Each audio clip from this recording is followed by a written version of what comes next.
Olá, galera.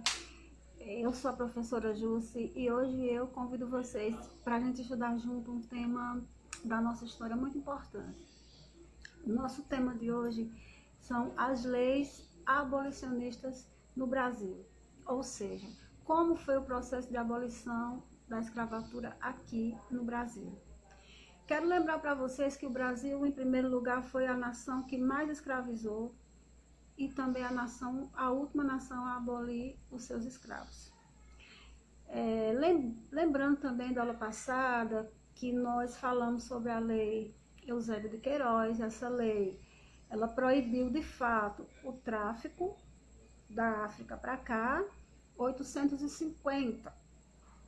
Mas nós também vimos que essa lei não ajudou muito, porque começou o tráfico interprovincial, um tráfico de província para província.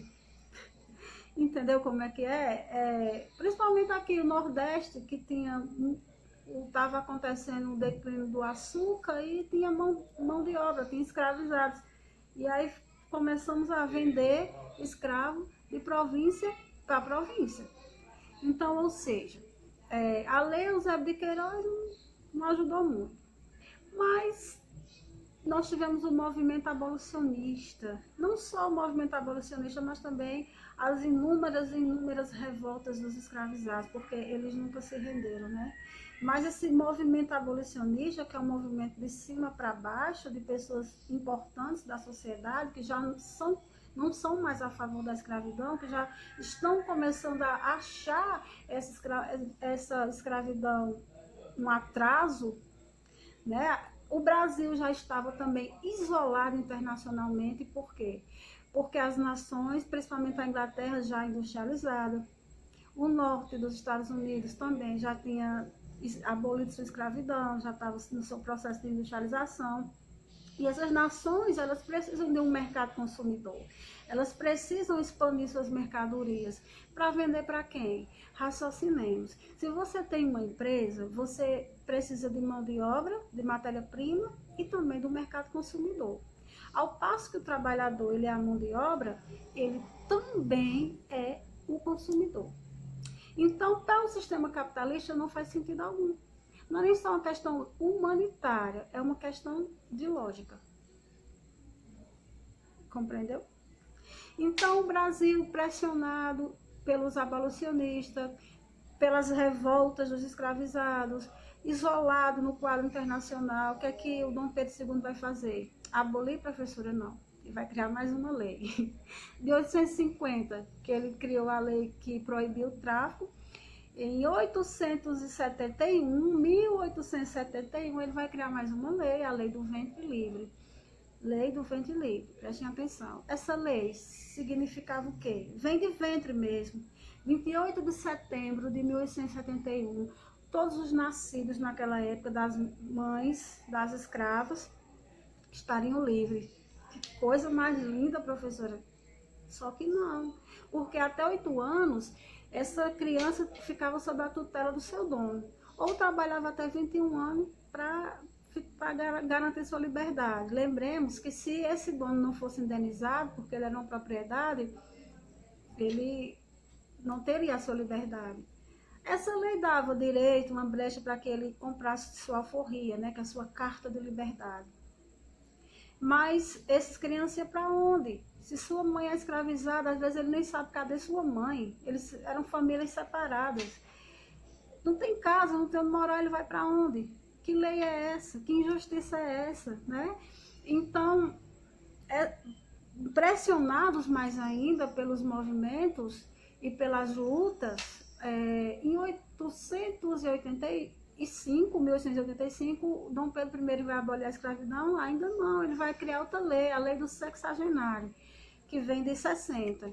Todo escravo que chegasse a 60 anos nesse ano, teria sua carta de alforria. Mas vamos raciocinar também aqui com a professora. Será que uma pessoa maltratada, que se alimentava mal, que tinha trabalhos pesados e castigos pesados, chegava a 60 anos? Era quase impossível. Chegavam, muitos bravamente chegavam a ter 60 anos.